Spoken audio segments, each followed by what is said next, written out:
अस्सलाम वालेकुम व्यूअर्स, क्या हाल है? खैरियत से हैं?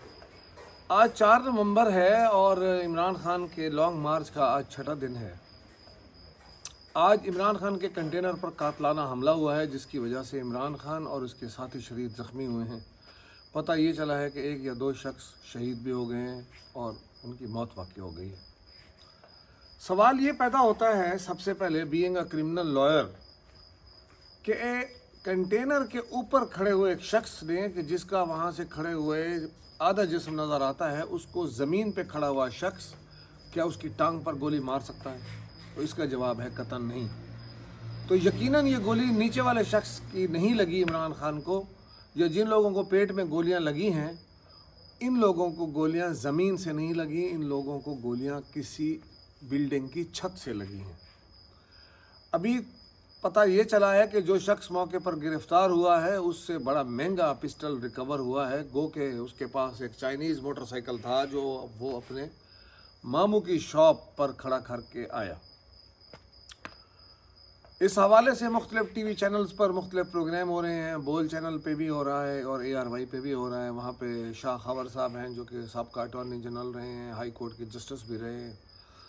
उन्होंने बताया कि जी वो जो कन्फेशनल स्टेटमेंट है एक्यूज का, उसको पब्लिक कर दिया गया है, जिसकी वजह से SHO और सारा स्टाफ मुअत्तल हो गया है, सस्पेंड हो गया है। IG पंजाब ने कर दिया है। ये बेसिकली डिफरेंट सर्कमस्टांसेस हैं जो कि इस केस की इंक्वायरी में एक्चुअल कल्प्रेट तक हमें लेकर जाएंगे, या उस शख्स को जो एक ऑनेस्ट और प्रोफेशनल नॉलेजेबल इन्वेस्टिगेटिंग ऑफिसर है वो लेकर जा सकता है। एक जनरल पब्लिक के लिए पहली बात तो मैं ये बताऊं कि जो इमरान खान का और बाकी लोगों का को मेडिकल ट्रीटमेंट मिला है, उनका मेडिकल लीगल सर्टिफिकेट इशू पता नहीं करवाया है या नहीं करवाया, वो बहुत ज़रूरी है। और उसमें सबसे ज़्यादा जो ज़रूरी चीज़ है वो है ट्रैक ऑफ द बुलेट। वो गोली नीचे से ऊपर की तरफ जा रही है, हॉरिजेंटल जा रही है, या वर्टिकल आ रही है। वहाँ से ये पता लगेगा कि इनको गोली मारने वाला शख्स किसी बिल्डिंग पर था, इनके सामने था, इनसे ऊपर कहीं ठहरा हुआ था, या नीचे ठहरा हुआ था। ये चीज़ें फौजदारी वकालत में बहुत ज़रूरी होती हैं कि ट्रैक ऑफ दी बुलेट, कि गोली जब चली है वो नीचे से ऊपर की तरफ गई है या ऊपर से नीचे की तरफ, या स्ट्रेट गई है। पहली बात। दूसरी बात यह है कि मुख्तलिफ सियासतदानों ने पिछले दिनों जो बाई इलेक्शंस हुए, उसमें तहरीक इंसाफ की शानदार कामयाबी और 80% 90% सीट्स जीतने के बाद वो बुखलाहट का शिकार तो हो गए हैं। और जब उनको ये नज़र आ रहा है लोगों को, और स्पेशली मुखालिफ सियासी जमातों को, कि अब हमारे पास कोई और हल नहीं है इमरान खान को हटाने का और इसको हराने का, तो उसका तरीका यह है कि इसको सफ़ाए हस्ती से या सियासत से ही हटा दिया जाए। ये एक गंदी सियासत होती है जिसमें हमें अल्लाह ताला का खौफ नहीं रहता। चूँकि हमारा चैनल एक लीगल सॉल्यूशंस का चैनल है, मैं इसमें ज़्यादा पॉलिटिकल डिबेट में नहीं जाता। मैं सिर्फ इस अटैक को एक बुज़दली और सिद्ध के दिल से इसको कंडम करता हूँ और इसका प्रोटेस्ट करूँगा कि ये बहुत ज़्यादती हुई है। हमें किसी की जान लेने का हक नहीं है, चाहे वो किसी भी सियासी जमात का लीडर है, चाहे वो किसी भी पॉलिटिकल पार्टी से ताल्लुक़ रखता है। वैसे तो ये इंस्टिगेशन के जुमरे में भी आता है, क्योंकि जो मुखालिफ पॉलिटिकल पार्टीज़ की लीडरशिप्स पिछले दिनों अपनी तकरीरों में तकरीरें करते रहे हैं, जो ARY ने और बाकी चैनल्स वालों ने दिखाई भी हैं, वहाँ से तो वेरी क्लियर है कि अगर इस शख्स का कन्फेशनल स्टेटमेंट हुआ है कि जी मैंने सिर्फ इमरान खान की बातें सुनकर किया है, तो उसने इमरान खान की बातें सुन के नहीं किया। उसकी जिस पॉलिटिकल पार्टी से एफिलिएशन है, वो उस पॉलिटिकल पार्टी के लीडर्स की बातों से इंस्टिगेट हुआ है, जो कि एक ऑफेंस होता है। मेरी सिर्फ इसमें एडवाइस ये है कि फौरी तौर पर MLC होना चाहिए, इसकी FIR होनी चाहिए जैसे ये वक़ुआ हुआ है।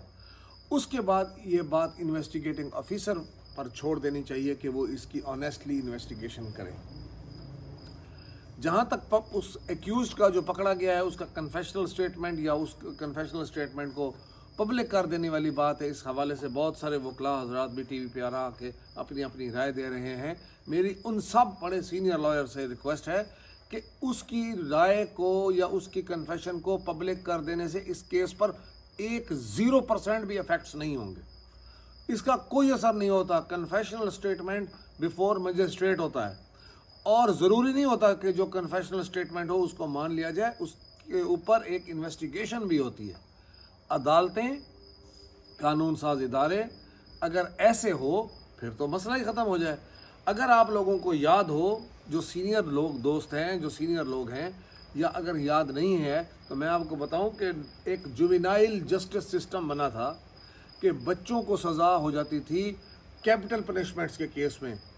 پھر اس میں امینڈمنٹس کی گئیں. لوگوں نے یہ کرنا شروع کر دیا جن کی پرانی دشمنیاں تھیں کہ وہ اپنے بچوں کو فائرنگ اور آرمز اسلحہ سکھاتے تھے اور پھر ان بچوں کے ذریعے جا کے مرڈرز کرواتے تھے. جس سے یہ ہوتا تھا، چونکہ پاکستان کے قانون میں سیکشن ہے 80, 81 اور 82 PPC، جس میں کلیئر ہے کہ جی اگر کوئی بچہ 14 سال سے کم عمر کا کوئی آفینس کرے گا اس کی کوئی سزا نہیں ہے. تو اس کا مطلب یہ ہے کہ اگر آپ ایک 10 سال کے بچے کو 2-3 سال کی ٹریننگ دے دیں اور وہ 14 سال کی عمر میں ایک بہترین شوٹر بن جائے پھر تو مسئلہ ہی حل ہے. بات یہاں ختم نہیں ہوتی. اس کی انویسٹیگیشن ہونی چاہیے، پراپر انویسٹیگیشن ہونا چاہیے، ایک چیز کی انویسٹیگیشن ہونا چاہیے. یہ جو اس کا بیان پبلسائز کر دیا گیا ہے یہ بھی ایک کرمنل انٹینشن ہے. تو میری آپ دوستوں سے یہ ریکویسٹ ہے کہ اس میری آج کی ویڈیو کو، چونکہ میں اپنے گاؤں آیا ہوا ہوں، مجھے کچھ ضروری کام تھے، بہت دوستوں کا مجھے فون آیا کہ سر اس بارے میں ذرا بتائیں، کوئی ایمبیگوٹی ہے، کوئی بات کلیئر نہیں ہو رہی. اس لیے اس رات کے تقریباً 2 بجے کا ٹائم ہے، میں یہ ویڈیو بنا رہا ہوں تاکہ لوگوں کو پتہ چلے کہ اس طرح کے کیسز میں پروسیکیوشن اور اسٹیٹ نے کیا کرنا ہے.